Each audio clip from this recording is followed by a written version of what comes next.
Écoutons l'évangile de Jésus-Christ selon saint Jean. Jésus était passé de l'autre côté du lac des Tibériades, appelé aussi mer de Galilée. Une grande foule le suivait parce qu'elle avait vu les signes qu'il accomplissait en guérissant le malade. Jésus gagna la montagne et là, il s'assit avec ses disciples. C'était un peu avant la Pâque, qui est la grande fête des Juifs. Jésus leva les yeux et vit qu'une foule nombreuse venait à lui. Il dit à Philippe, « Où pourrions-nous acheter du pain pour qu'ils aient à manger ?» Il disait cela pour le mettre à l'épreuve, car lui-même savait bien ce qu'il allait faire. Philippe lui répondit, « Le salaire de 200 journées ne suffirait pas pour que chacun ait un petit morceau de pain. » Un de ses disciples, André, le frère de Simon-Pierre, lui dit, « Il y a là un jeune garçon qui a 5 pains d'orge et 2 poissons. Mais qu'est-ce que cela pour tant de monde? » Jésus dit, « Faites-les asseoir. » Il y avait beaucoup d'herbes à cet endroit. Ils s'assirent donc au nombre d'environ 5000 hommes. Alors Jésus prit le pain et après avoir rendu grâce, le leur distribua. Il leur donna aussi du poisson, autant qu'ils en voulaient. Quand ils eurent mangé à leur faim, il dit à ses disciples, « Ramassez les morceaux qui restent pour que rien ne soit perdu. » Ils ramassèrent et les remplirent 12 paniers avec le morceau qui restait, des 5 pains d'orge après le repas. À la vue du signe que Jésus avait accompli, les gens disaient, « C'est vraiment lui le grand prophète, celui qui vient dans le monde. » Mais Jésus savait qu'ils étaient sur le point de venir le prendre de force et faire de lui leur roi. Alors de nouveau, il se retira tout seul dans la montagne.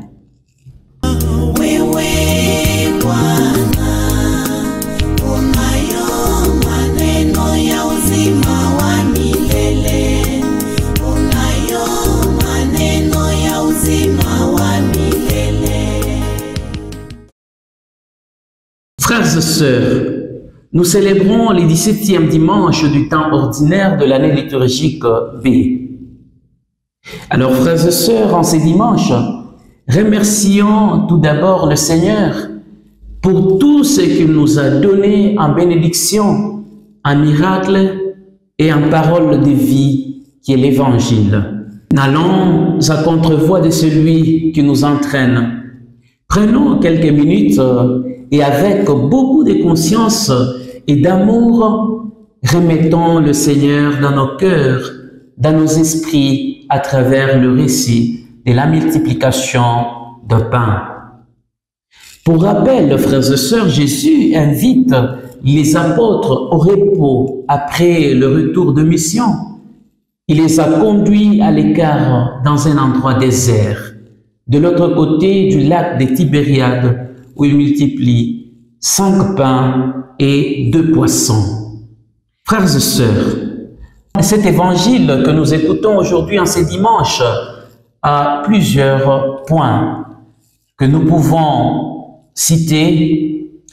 Le premier point, Jésus commence par questionner Philippe, l'un de 12. Où pourrions-nous acheter du pain pour qu'ils aient à manger? Avec cette question, frères et sœurs, Jésus savait bien ce qu'il allait faire. D'ailleurs, il a mentionné dans l'évangile d'aujourd'hui. car il avait de la compassion pour le nombre de personnes venues l'écouter, qui étaient comme des brebis sans berger, désorientées et affamées. Sans doute, il voulait aussi enseigner à ses disciples la doctrine ou le sens du partage. C'est de la même façon, quand nous posons cette question, il veut nous enseigner le sens du partage, de la générosité. Donnez-leur vous-même à manger. Nous pouvons voir cela aussi avec Luc 9, le verset 13. Parmi les personnages qui interviennent dans la scène évangélique, outre le maître qui parle, les apôtres et la foule, nous avons un autre protagoniste, le garçon aux 5 pains et aux 2 poissons qui, par sa présence et sa générosité, a été le moyen pour que Jésus accomplisse les miracles. Frères et sœurs, pour que le miracle de la guérison, de la paix, de la justice, de la stabilité se réalise dans notre communauté, dans notre pays, dans nos familles, nous devons tout d'abord être dans la présence du Maître, être dans la présence du Seigneur, parce que le Seigneur, il doit régner dans notre vie et être muni de quelque chose dans nos mains. Si notre clameur, nos prières et les intentions des autres n'arrivent pas facilement vers Dieu, c'est parce que nous ne sommes pas réellement dans la présence du Christ et parce qu'il nous manque aussi de la générosité en nous. Voilà pourquoi parfois nous pouvons prier, crier, mais la prière n'arrive pas à Dieu. Il arrive parfois que la prière que l'on adresse à Dieu n'arrive plus, car Dieu demande de faire ces petits gestes de générosité, comme ces jeunes hommes de l'évangile de ce dimanche. Frères et sœurs, ces gestes de ces jeunes qui a conduit à un exaucement de prière jusqu'à la multiplication de 5 pains et de 2 poissons a fait de nous aussi de jeunes ou de chrétiens qui doivent aller vers le Seigneur avec quelque chose. Utilisant le nombre 5 et 2, dans la numérologie, Jésus veut nous donner toute une ébauche de signification de nombre. Mais nous pouvons nous limiter seulement au nombre utilisé ou au chiffre utilisé dans l'évangile d'aujourd'hui selon Saint Jean. Le chiffre 2, vous vous rendrez compte, est le symbole de la précision, le symbole du témoignage, de la communion ou de la diversité dans l'unité. Et nous voyons le chiffre 5, qui est le symbole de la grâce divine et de la faiblesse humaine devant sa responsabilité. Nous pouvons décortiquer tout cela en additionnant les chiffres 5 et les chiffres 2, nous obtiendrons les 7 qui symbolisent la perfection spirituelle, ce qui est complet, en d'autres mots, la plénitude. Le chiffre 7 a plusieurs significations. Nous pouvons aussi citer le 7 demandes dans la prière du Notre Père. Parce que quand on regarde, on médite la prière du Notre Père, il y a 7 demandes. 1. Que ton nom soit sanctifié. 2. Que ton règne vienne. 3. Que ta volonté soit faite. 4. Donne-nous notre pain de ce jour. 5. Pardonne-nous nos offenses. 6. Ne nous laisse pas entrer dans la tentation. Et 7. Délivre-nous du mal. Le chiffre 7, qui est la plénitude, a d'autres significations. Nous pouvons aussi en trouver les 7 paroles de Jésus prononcées sur la croix avant de mourir. Qu'est-ce qu'il a prononcé? Il a dit, mon Dieu, pourquoi m'as-tu abandonné? Deuxièmement, tu seras aujourd'hui avec moi dans le paradis. Et il va continuer, Père, pardonne-leur car ils ne savent pas ce qu'ils font. Ensuite, Père, je remets mon esprit entre tes mains. Entre tes mains, je remets mon esprit. Et après, il va s'adresser à sa mère. Mère, voilà ton fils. Et fils, voilà ta mère. Et le 7e concept, tout est accompli. On peut continuer un peu à apprendre de la numérologie biblique avec les chiffres 7, les 7 diacres de l'Église primitive. Nous pouvons citer Étienne, Philippe, Prochore, Nicanor, Timon, Parménas et Nicolas.